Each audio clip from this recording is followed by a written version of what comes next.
Hey guys, and welcome to Baking Butterly Love. If you haven't noticed, painted cakes have basically exploded in popularity over the last year or two. So in today's video, I want to give you a few tips for painting with buttercream, and I'm going to do it while I decorate 3 cakes inspired by some of my favorite real-life painters. Now, before I get started on the actual painting, I want you to know that I'm using Swiss meringue buttercream for all of the cakes in this video. Swiss or Italian meringue buttercreams are my preferred frostings for painting, but you could definitely use any kind of frosting that you like. And these tips are still going to apply to other types of buttercream. Also, each of these cakes is inspired by a really specific piece of art, and I've actually linked them all in the description below, so please go ahead and check out those artists and give them a follow if you like what you see. Alright, so tip number 1 is to start off with a well-chilled cake. For each of the cakes in this video, I applied a crumb coat, then a final layer of frosting, and then I let the cake chill in the fridge until the buttercream was completely solid. It needs to be firm enough that you can touch the cake without leaving any kind of a mark. This is going to make it way easier to paint because you actually can press your paintbrush or your palette knife or whatever you're using onto the cake without messing up that base layer of frosting. So work on a chilled cake and it'll make your painting a lot easier. There is one little caveat though. When the cake is chilled, anything that you paint on is going to start to firm up really quickly. So just keep in mind that you won't be able to spread your buttercream paint around like you would with normal paint.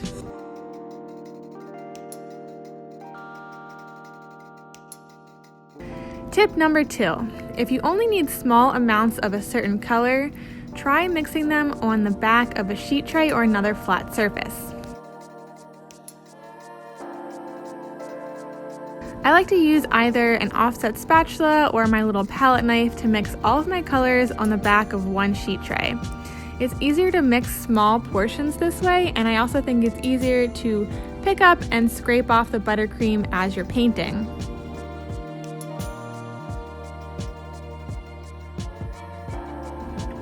I usually find that it takes very little buttercream to paint a cake, so the back of a tray is always big enough to hold all of the colors that I need.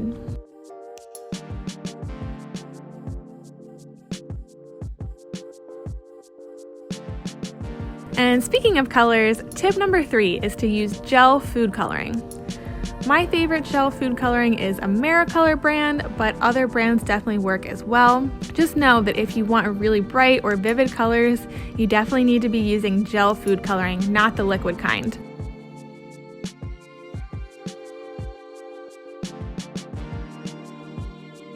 And it's even more true when working with really small amounts of buttercream. Because liquid colors just aren't concentrated enough, they'll end up watering down your buttercream before you can get a lot of color. If you'd like to learn more about how I color my buttercream, including how to mix really dark or really vivid colors, I have all of that information available. It's in my free course called Color Like a Pro. In that course, I go over sort of the basic science of meringue-based buttercreams. I give you a quick demo on how to mix the colors, and I also show you how I use color theory and the color wheel to put color palettes together and to match exact colors. So you can sign up for that free course through the link in the description.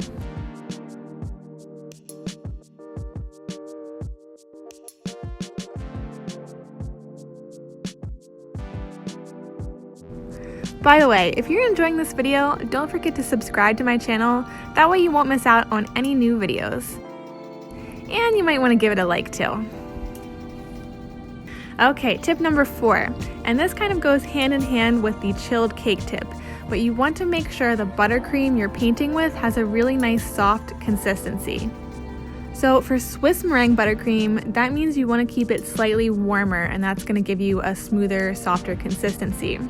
If you're using American style buttercream with powdered sugar, you might want to try adding just a little bit more milk or cream and thin it out just a bit.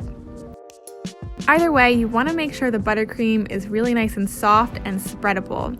So this is going to help you counteract the fact that the cake is really cold and give you a little bit more flexibility with your painting. It'll help you place the buttercream where you want it before it starts to set up from the coldness of the cake.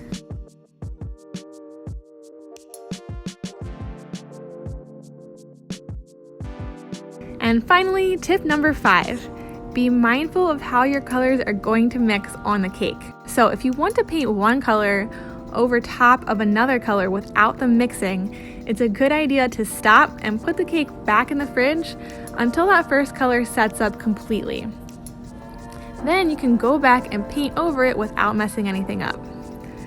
Of course, if you want the colors to blend, that's obviously fine too. Like I said, just be mindful of how things are going to mix and plan ahead. That way you can get the look that you want.